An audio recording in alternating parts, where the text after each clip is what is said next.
Guys मला असं वाटतं की ती खूप छान पद्धतीने गेम खेळते, पण प्रेक्षकांचं असं म्हणणं आहे की तिचं तोंड बघितलं की नको वाटतं, तिचा आवाज कर्कश आहे, नुसती बोंबलत असते, एक थोबाडीत मारू वाटते तिचं तोंड बघितलं की, मोठ्यांचा तिला आदर करता येत नाही, बोलायची अक्कल नाही. पण अरे बिग बॉसच्या घरात ती खेळायला आली आहे, आदर करायला नाही. हे सगळं माझं म्हणणं नाही बरं का, प्रेक्षकांच्या या कॉमेंट्स आहेत. चला तर बघूयात प्रेक्षकांचं हे असं का म्हणणं आहे. तर झालंय असं की बिग बॉस मराठी सीझन 6 सुरू होऊनच 4 दिवस झालेत, पण अजून कोणाचा थांगपत्ता लागत नाहीये की कोणाचा गेम कसा आहे. पण तन्वी ज्या पद्धतीने बोलते खेळते, त्यामुळे ती नक्कीच एक स्ट्रॉंग कंटेस्टंट वाटत आहे. पण मुद्दा हा आहे की प्रेक्षकांना ती उद्धट वाटते, कारण आत्तापर्यंत जर असेल तर तन्वी कोलते हिचा खेळ जबरदस्त दिसत आहे.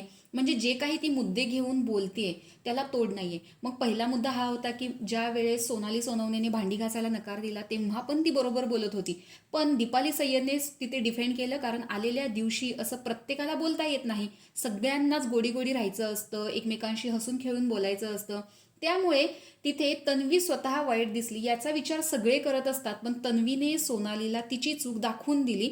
दुसरा मुद्दा हा होता की ज्या वेळेस करणने बेट लावून स्विमिंग पूलमधील पाणी पिले आणि रुचिताकडे असलेली जी पावर की आहे ती स्वतःकडे घेतली, त्यावेळेस सुद्धा रुचिता जमादार सोबत तन्वीचे भांडण झाले होते, कारण करणला तिने हायजीन विषयी बोलले.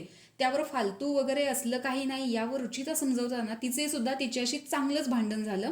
पण खरं तर तन्वीने चांगले स्टेटमेंट पास केले होते की स्वतःच्या जीवाची हेल्थची काळजी घे, असं काही करू नको. पण त्यावर त्या दोघींचं खूपच भांडण लागलं. हे बिग बॉसच्या घरातील पहिलं भांडण झालेलं होतं, की ज्यामुळे बिग बॉसच्या घरामध्ये पहिलं भांडण झालं याच्यावरती सगळेच खुश होते.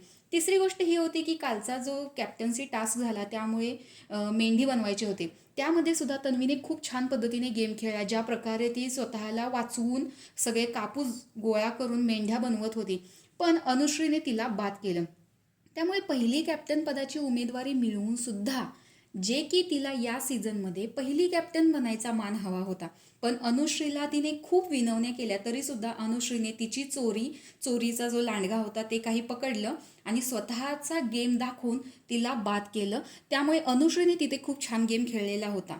चौथी गोष्ट ही होती की जो नॉमिनेशनचा टास्क झाला तिथे तिने सागर कारंडेला नॉमिनेट केल्यावर सागर कारंडे खूप चिडलेला होता. पण ऑब्व्हियस आहे की सागर कारंडे ही खूप मोठी व्यक्ती आहे आणि अशा व्यक्तीला नॉमिनेट करून घराच्या बाहेर काढणं हेच तिच्यासाठी चांगलाच मुद्दा होता. पण प्रत्येकाला असं वाटत असतं की मी सेफ झालो पाहिजे, त्यामुळे सागर कारंडे खूप चिडलेला होता. पण तिथे तिने स्वतःचा गेम दाखवला, कारण सागर कारंडेबद्दल जे तिने स्टेटमेंट पास केलं की कॉमेडी करून हा भांडण मिटवण्याचा प्रयत्न करतो, ते मात्र खूप जास्त चुकीचं होतं, कारण एखाद्याच्या प्रोफेशनविषयी नाही बोललं गेलं पाहिजे. त्यामुळे प्रेक्षकांनी नाराजी दाखवली की मोठ्यांचा आदर करता येत नाही, कारण किचनमध्ये सुद्धा दीपाली सय्यदसोबत तिने भांडण केलं होतं, जे ती डिफेंड करत होती सोनाली सोनवणेला, आणि नंतर सागर कारंडे. त्यामुळे ती सरळ टार्गेट झालेली आहे की मोठ्यांचा तिला आदर करता येत नाही. अरे पण ती बिग बॉसच्या घरामध्ये स्वतःचा खेळ दाखवायला आलेली आहे, आणि बिग बॉसच्या घरात मागच्या वर्षी सुद्धा वर्षा उसगावकर होत्या, त्यानंतर बरेचसे असे मोठे सेलिब्रिटी होते जे की खूप वयाने मोठे होते. पण प्रत्येकाचा जर आदर करत बसलं तर जो कंटेस्टंट आहे, जे लहान कंटेस्टंट आहेत, ते स्वतःचा खेळ दाखवणार कधी? त्यामुळे इथे सगळेच खेळाडू एक समान आहेत. इथे कोणीही मोठं नाहीये, कोणीही छोटं नाहीये. सगळ्यांचं प्रोफेशन जरी वेगळं असलं तरी प्रत्येक जण इथे एकाच लेवलचा आहे, त्यामुळेच ते सगळे घरात आलेले आहेत. त्यामुळे इथे तन्वीचा खेळ खरंच चांगला दिसत आहे. पण ज्या पद्धतीने आज रितेश भाऊ तिला म्हणतात की तुम्ही एक फक्त तंटा क्वीन दिसत आहात, काही जरी झालं तर तुम्हाला फक्त बोलायचं असतं आणि भांडायचं असतं, तू फक्त क्याव क्याव क्याव असा आवाज येत असतो. पण खरं सांगायचं झालं तर तन्वी खरंच खूप छान गेम खेळताना दिसते. ती बोलताना सुद्धा दिसते, जिथे तिचा मुद्दा खरा असतो. जे की गॅस पेटवण्याचा जो सीन होता शिरा करण्यासाठी, तिथे सुद्धा दीपाली सय्यदसोबत तिचं भांडण झालं, पण ती खूप चांगल्या पद्धतीने तिला समजवायला गेलेली, पण दीपाली सय्यदला तिच्याशी बोलायचं नव्हतं, त्यामुळे तिथे देखील त्यांचा वाद झाला.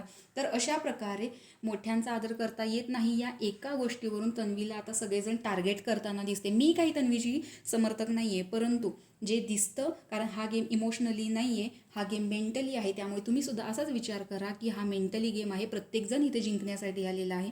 तर तुम्हाला तन्वीचा आत्तापर्यंतचा गेम कसा वाटला हे कमेंट बॉक्समध्ये नक्की सांगा, आणि कोणत्या कंटेस्टंटचा गेम अजून बघायला तुम्हाला आवडेल हे कमेंट बॉक्समध्ये सांगायला विसरू नका. अशाच बिग बॉसच्या अपडेटसाठी आपल्या चॅनलला सबस्क्राईब करा. तोपर्यंत बाय.